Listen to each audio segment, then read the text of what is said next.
Well, stress isn't just mental, it's physical, it's emotional, it's social. When you're trying to conceive, it takes over your entire world. And it's not, especially if it's not happening the way that you hoped, it's normal to feel stressed and anxious and even out of control. I mean, I once worked with a client who had been trying for over a year and she was eating well, tracking her cycle, doing all the right things, but she was so exhausted and wired and constantly questioning herself. And the longer it took for her to get pregnant, the more stressed she became. And you enter into this cycle. Exactly. Exactly. And so the more stressed we are, the longer it takes to get pregnant, the more stressed we become, and it goes on and on. And that's why it's so important to kind of take a step back and say, okay, what can I do to cope with this stress? How do I pull back from that cycle?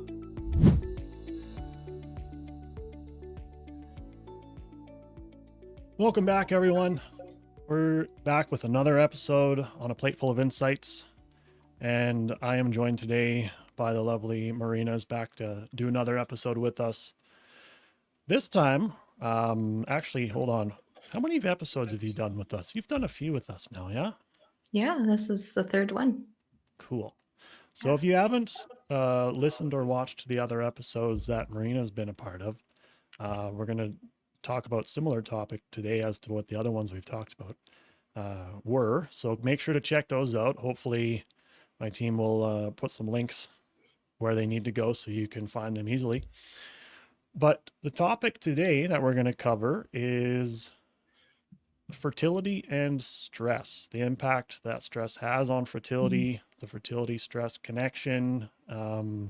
There's also an event coming up soon in April. But maybe what I'll let you do, Marina, is intro the topic a little bit more in depth, because this is, of course, one of your areas of Yeah. expertise, and then tell us about the event that's coming up as well. Thank you, Brennan. Yes. So today we're going to be talking about stress and fertility. And this is a topic that so many of my clients feel really deep to their bones. Because if you've ever been told to just relax and it'll happen, that's terrible advice. That's not helpful at all. Watch the stress leave my body, right? The truth is, stress is so complex and it's such a big piece of the fertility puzzle that it's often so misunderstood. And so, what I want to do today is to actually break it down. What does stress do in our body, how it ties into fertility, and what we can do about it? Love it. Love it. Love it. Um, and then there's something coming up. Yeah, Fertility Awareness Week, April 20 to 26, coming up pretty soon here. What better time to do an episode like this?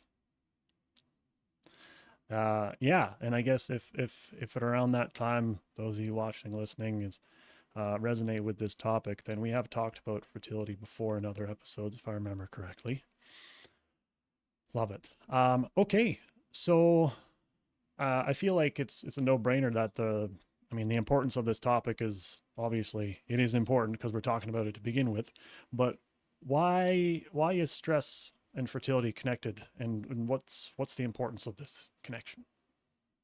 Well, stress isn't just mental, it's physical, it's emotional, it's social. When you're trying to conceive, it takes over your entire world. And it's not, especially if it's not happening the way that you hoped, it's normal to feel stressed and anxious and even out of control. I mean, I once worked with a client who had been trying for over a year and she was eating well, tracking her cycle, doing all the right things, but she was so exhausted and wired and constantly questioning herself. And the longer it took for her to get pregnant, the more stressed she became. And you enter into this cycle. Exactly. Exactly. And so the more stressed we are, the longer it takes to get pregnant, the more stressed we become, and it goes on and on. And that's why it's so important to kind of take a step back and say, okay, what can I do to cope with this stress? How do I pull back from that cycle? I love those things that are just vicious circles. It's you're stressed about a thing, the thing makes you stressed, the stress makes you more stressed. It makes things, yeah, it's just later on in the episode, actually, we'll walk you through a fun new tool that we're going to be putting out soon that may help you with this. So stay tuned for this, or you can skip to the end if you want to learn only about that. You can do that too. You can do whatever you want. Um, so I think it's important for people to understand stress in a general sense. I mean, stress talked about everywhere.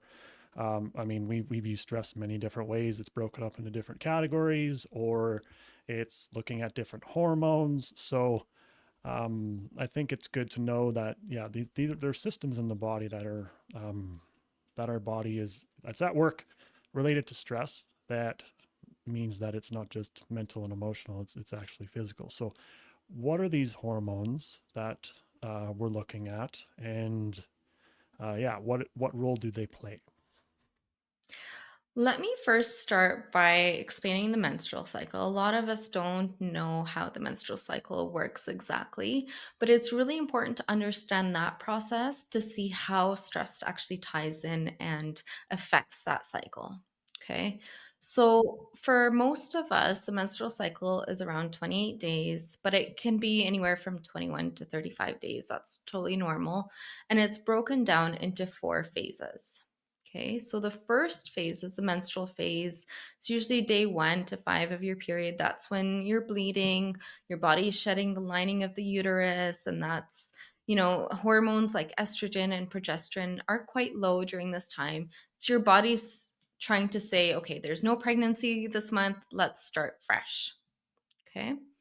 And then we go into the follicular phase. That's when your body is preparing to release an egg. Your brain sends out a hormone called FSH, and FSH helps your ovaries grow new follicles um, that contain that immature egg. And as estrogen starts to rise, the one follicle that becomes the chosen one, releases that egg. And estrogen also helps thicken the uterine lining just in case there is a pregnancy. So your body is really preparing for that pregnancy to happen. And then around day 14, we have ovulation when estrogen gets super high. It triggers a spike in luteinizing hormone, which causes the mature egg to pop out of the ovary, and that's what ovulation is. And the egg travels down the fallopian tube, waiting for that sperm, and that's your fertile window. Okay.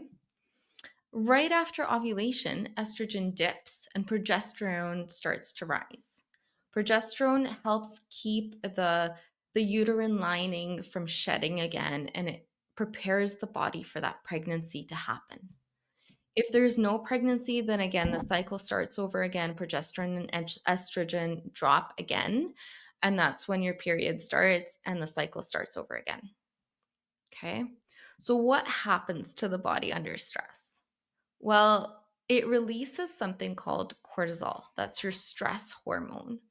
And in short bursts, yes, cortisol is absolutely helpful, just like any other hormone in the body. Helps your body manage stress, it helps regulate metabolism, maintain blood pressure. It's part of the flight or flight response, but it's when it's elevated for longer periods of time that it can actually cause issues. Okay. So when you're stressed, your body goes into that survival mode and not the baby making mode. And I tell my clients it's like you have a budget. When you have limited funds, what do? You prioritize the essentials, right? But when you have extra funds, or let's say you get a bonus at work, or things like that, then yeah, you can splurge on those things that you might not have purchased before. Okay. Your body does the same exact thing. When we're in survival mode, your body's not thinking of those secondary functions like fertility. Yeah. There's a lot of yeah, that's an excellent explanation, by the way. Like primo. I can tell I can tell that you've explained this process to people probably hundreds of times, maybe even thousands of times by now. Yeah. There's a lot of similarities that I think in this process, just in hearing you describe it. I mean, in my world, being the sports world, a lot of times, um, but like the stress and the short term priorities that stress and the effect of stress can have on the body, starts other functions start to take a back seat because, from an evolutionary perspective, stress, long-term stress, running from a bear, even though we're not legitimately running from a bear. But I mean, logically speaking, if all the resources are going to protect you from something stressful, even if it's pushing buttons on a computer, your body sometimes doesn't know the difference. And it's going to go, why would I put a bunch of resources into something that's not going to serve me to help protect you from danger, even if danger is not legitimate danger? It makes perfect sense to me. Exactly. And we live in a very stressful world. We live in a time now where we're maybe commuting for longer periods of time, and we have to get to work on time. We have to get to pick up the kids from school. We have to take them to activities, and everything is just go go go go go, and there's no downtime or very little of it unless we make that a priority. And that's what causes that elevated cortisol for longer periods of time. It's that chronic stress. And I can imagine that, I mean, it for some people may not necessarily be super easy to perceive or like super alarming levels of stress that one may view with like borderline panic attacks or something like this. Like it could be probably low key enough and you just get used to it, yet it could still be having an impact like this behind the scenes, I would imagine. Yeah, for sure. Well, the body adapts and the body is very good at adapting to things like this. So if the increase in stress is gradual over time, you probably don't even notice it. But the body does send signals. So sometimes you feel muscle tension. Sometimes people have insomnia. Sometimes they're irritated more than usual. Clench your jaw. Tension in the jaws. Yes, absolutely. Digestive issues even. Right? So the body is telling you and giving you signals that there is a period of stress. I am stressed. We just sometimes are not aware of what those signals mean. I'm curious. No, I didn't probe you with this one before we started. So if you can't answer it off the top of your head, then no worries. But is there any stats of like the amount of people that are struggling with fertility or conception, and what percentage of those people stress plays a significant role in those challenges? Is there any data around that, or is that a pretty like nuanced niche data point? Not not that I've come across. The thing with that is that stress doesn't directly influence fertility, but it's definitely a risk factor. So there's nothing correlating 100% stress and fertility. But we do know, so stress suppresses reproductive hormones. It suppresses the FSH and LH that we talked about, the ones that help us ovulate. Um, it also steals from progesterone, and progesterone is what helps maintain pregnancy. It helps with the implantation, it helps with all of those pieces. And so when it affects those hormones, it decreases our chances of getting pregnant and maintaining a pregnancy. That I think you referred to it as a fertile window, that term. I would imagine if people are trying to target that window, and stress is having an impact on hormones in this way, even in the sense of just irregularities, or I guess one could maybe say unpredictabilities in when the fertile window would actually be occurring, if it's still occurring, yet they're just missing the mark because these things that are at play are shifting the window. Is that a thing? Absolutely. Absolutely. I mean, stress can also change the menstrual cycle so much that it shifts the ovulation window. It shifts, so it won't be at day 14, for example, if that's what your cycle is. It might be day 11 or 12 or, even later than that. So it really changes quite a bit in the menstrual cycle, and it contributes to the unpredictability for sure.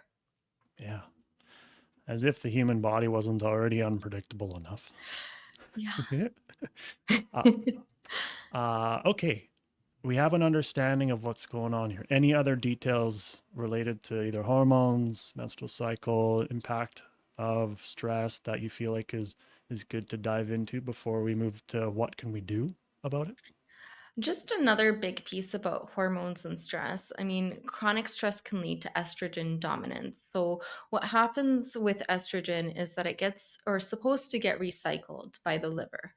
When we have chronic stress, the body is focusing on the cortisol more so than the estrogen. And so, estrogen gets pushed back into our bloodstream.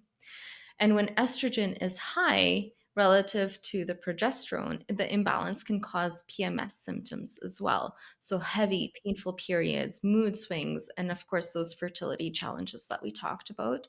It also, for people who have endometriosis, can aggravate their symptoms and cause a lot of um, cysts. It can cause, lots of pain, pelvic pain, all of those things. And so that's why, again, it's really important to find ways to cope with that stress. I'm learning a lot here, not gonna lie, and I'm hosting the podcast. So I hope some of you that are watching and listening and are picking some pieces out because this is fascinating. Um, Very interesting. Yeah, that the recycling of estrogen and stress impacting that process. Uh, I didn't know that. Makes sense though. Makes total sense. Obviously to me, the background and all the biochemical stuff and physiology stuff, but I mean, from a basic level, I mean, if that didn't, beautiful thing about podcasts, you can go back and slow it down and watch it 5 times if that particular part interested you, because it definitely interested me. Anything else? I'm glad to hear it. That pretty much covers the hormone piece. I don't want to go into too much detail because that will might be too overwhelming for most. But just the overview and just showing the importance um, of stress, like coping with that stress to help regulate our hormones and finding that hormonal balance is really important. Love it. Yeah, this is not an endocrinology class or anything like that. Okay. There's all kinds of things I can imagine that one can do to help with stress management. Aside from the very silly basic thing you mentioned of just find ways to lower your stress. Very cool. What are some common things that you commonly talk to your clients about with this? Yeah, I mean, movement, movement like walking, yoga, stretching, that helps. Diaphragmatic breathing is so important because it pushes oxygen to all areas of our body. It releases that tension immediately. And the nice thing about it is that you can do it anywhere and as frequently as you need to. So it's like I tell my clients, I'm like, you're driving on the highway and someone cuts you off. Immediately your cortisol spikes because you're you're stressed out. Diaphragmatic breathing. You are in the grocery store and you're trying to rush because you need to get to somewhere else and you can't find what you're looking for. Diaphragmatic breathing, right? So there's so many different ways that we can incorporate that in our day and it's so easy to do. Um Saying no is also a really big one because a lot of us um we want to take care of everyone. We want to make sure everyone else is happy, and sometimes our own health gets put on the back burner, unfortunately. And so we need to set boundaries for ourselves and say, you know what, this is my capacity. This is what I'm able to do right now. And these are things that I'm not able to do. Yeah. Yeah, that's huge. Yeah. Journaling is another good one. Sometimes I tell my clients, no, this doesn't work for everyone, but it does work for a lot of people. Writing down all the stressors from the day. So sometimes I know, and I don't like to generalize, but the research shows that men are better at compartmentalizing than women. And sometimes for women, things get jumbled up a little bit, kind of like spaghetti in our minds. Excellent analogy. Yes. And so sometimes journaling helps because you can write down all the stressors from your day, the big ones, the small ones, the in-between ones, and then the little ones, like someone cut you off. At the end of the day, it really doesn't matter. You can cross it off the list. And sometimes crossing it off a piece of paper will help you cross it out of your mind and take it out of your mind as well. And then the big things, work through those things and say, okay, what of this do I have control over? What can I do about this? And that keeps us from thinking about it subconsciously as we're trying to go to sleep. Because that's another piece of the fertility puzzle, is getting restful sleep. And so when we're thinking about some of these things subconsciously, it prevents us from getting that deep, restful, restorative sleep that we need to help improve our fertility. Yeah, I know some people, and I don't know if you told me this, but I've heard from many people, so I can't pinpoint one particular person. But like keeping notepads and stuff like beside your bed for that exact reason, so that you don't have to worry about remembering it. Yeah, I Is it you that tells me that, or am I? it was me. Yeah, I get my best thoughts when I'm trying to fall asleep, and so I'll just write it down so I don't have to keep thinking about it. Otherwise, I'll worry that I'll forget by morning. Some good ideas happen at those times of day. I know things are quiet, nothing going on. Yeah, you don't want to lose them. But yeah, more importantly, when I just sit there and stew on them, worrying that you may forget about them. I mean, sometimes easier said than done, like all things related to stress. It often is the case, but doable, very doable. And you just have to play around with some of these strategies and find something that works for you. But the key is consistency and taking that time for self care every single day. Because when we're in that state of go, go, go, go, go, your body says, okay, it can't differentiate between I have so many things to do, I have so many things on my plate, versus there's a bear running after me and I need to get away. Stress is stress.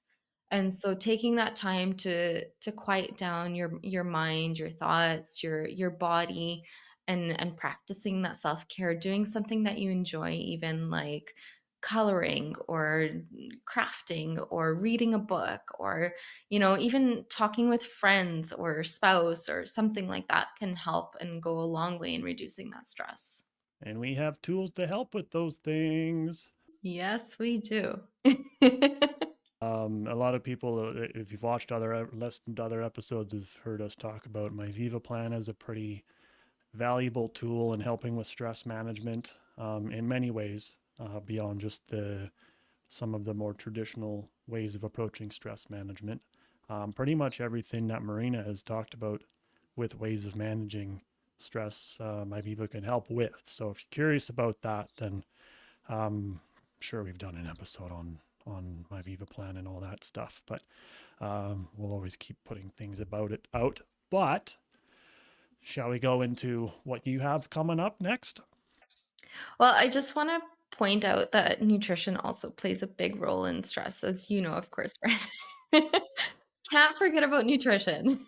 Of course, how can we forget two dietitians talking about stress, eh? Wow, yes. So I just want to point out omega-3 foods like walnuts, flax seeds, fatty fish like salmon, those help actually decrease inflammation, which supports fertility, but it also reduces anxiety. And then your complex carbs like oats and brown rice and things like that help actually increase serotonin, which is our happy hormone. So that helps with mood, and also magnesium rich foods that come from leafy greens, nuts, seeds also help with mood quite a bit. So including those foods in our diet goes a long way in reducing that stress, because sometimes when we're stressed out, what do we reach for? Could be snack foods, could be alcohol, could be, I mean, you name it, any of those things, yeah. Mhm. Yeah. So oftentimes we reach for those pantry snacks, I call them. The ones that are not so good for us because they're comfort foods. And comfort foods, yes, they do act on our dopamine receptors in the short term, but that's the key word, is short term. Because even though they help us feel better right away, They actually inhibit our stress coping mechanisms, and we end up more stressed. And then again, it's another cycle. So we're stressed, we reach for those pantry foods, and then we're more stressed, and then we reach for more, and then we end up feeling bad, and we have those feelings of guilt, and you just feel really upset the next day. And so again, coping with those stress, using those mechanisms, reaching for those stress reducing foods like the omega-3, the complex carbs, the magnesium rich foods, those all help. I know for some people, stress actually suppresses appetite, which is may seem like a wildly different game, but it kind of ends up having the same impact to an extent because your appetite's low, you're not eating as much, you maybe not eating as balanced, you're maybe skipping or not having as large of meals or snacks. And I mean, at the end of the day, if you're not fueling your brain to the same level that is ideal for you, not only will you not be able to think as sharply or remember, your memory may not be as sharp, but your ability to tolerate and manage stress may go out the window as well. That's commonly why people say they get hangry. Little things start to irritate you just a little bit more, and that's one of the, I think one of the, at least from the people I've worked with, pretty significant factors is you're just all of those things that are making you not process things quite as well. I mean, among all the frustrating things that just happen, anyways, you throw all that onto the mix, and then you're kind of back to the same point. Yeah, 100%. And we don't have to do this alone. Stress is so complex that it's we need to normalize reaching out and asking for help. You have a support team, and so build that support team. Might include doctor, dietitian, like me or yourself, or fertility coach or therapist or massage therapist, or all of those people can help in their own little way to help you feel supported.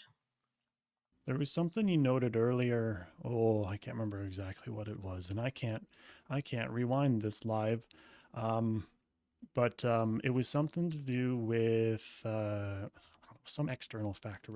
But basically, that the point that you just noted about like building a team around you to help with managing stress or leading to outcomes that would put you in a position to feel less stressed. The opposite could be the case as well, where the people and the stuff around you could actually be making you more stressed. And so working on that component as well, not necessarily, well, I guess, yeah, building a team around you, but it could be removing some of the things that are just continuously stressful factors, be it people, things, whatever else. Um, Doing something to influence your environment can also be very, very beneficial too. Yeah, and that could be part of the self-care. Yep, totally, totally. Like rearranging something in your home office so that you just don't keep running into the same thing every single day. Funny how that works. Um, yeah, I mean, this is another one of those things. Again, as anybody that has watched or listened to an episode I've hosted, is my line I always throw out is we could sit here for hours talking about different strategies and things. But I think one, that's one of the reasons why we started this podcast.